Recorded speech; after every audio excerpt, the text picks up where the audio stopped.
नमस्कार मित्रांनो, स्वागत आहे तुमचं पुन्हा एकदा आपल्या नवीन व्हिडिओमध्ये।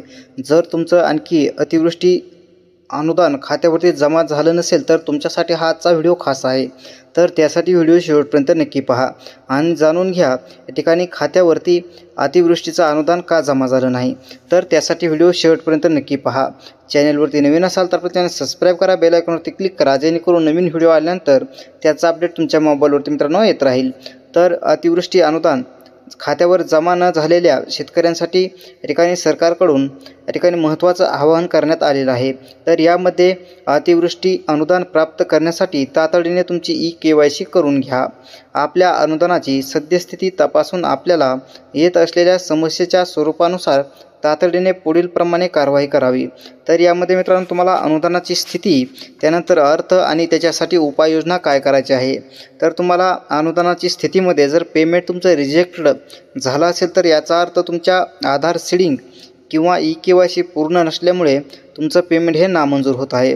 तर यासाठी तुम्हाला उपाययोजना काय करायची, तर उपाययोजना म्हणून बँकेत जाऊन आधार सीडिंग व आधार मॅपिंग पूर्ण करून KYC त्वरित तुम्हाला करून घ्यायचे आहे मित्रांनो।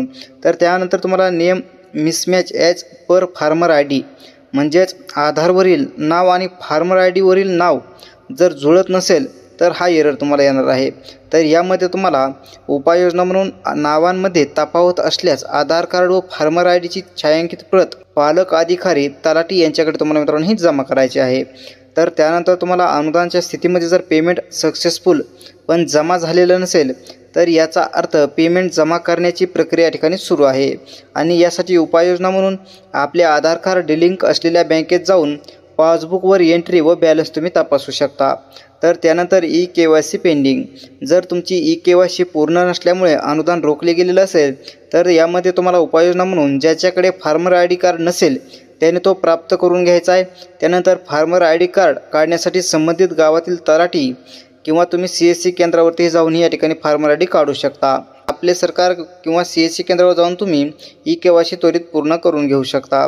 राज्यात सामायिक खातेदारांची संख्या जास्त आहे, त्यामुळे बाधित शेतकऱ्यांनी संबंधित नेमलेल्या पालक अधिकारी यांच्याकडे संमतीपत्र जमा करायचे आहे, जेणेकरून संबंधितांना वेळेवर अनुदानाचा लाभ देता येईल। वरीलप्रमाणे आपल्याला अनुदान स्थितीनुसार आवश्यक कारवाई करून घ्यायची आहे, त्यानंतर आपल्या खात्यावर अनुदान या ठिकाणी प्राप्त होणार आहे। तर शेतकरी मित्रांनो, अशा पद्धतीने तुम्ही तुमचं अनुदान का जमा झालेलं नाही याची संपूर्ण माहिती घेऊ शकता। तर मित्रांनो, व्हिडिओ आवडला असेल तर लाईक करा आणि इतर शेतकरी बंधूंना हा व्हिडिओ शेअर करा आणि अशाच माहितीसाठी आपल्या चॅनलला सबस्क्राइब करा, बेल आयकॉनवरती क्लिक करा, जेणेकरून नवीन व्हिडिओ आल्यानंतर त्याचा अपडेट तुमच्याकडे येत राहील। तर भेटूया पुढच्या व्हिडिओमध्ये, तोपर्यंत धन्यवाद।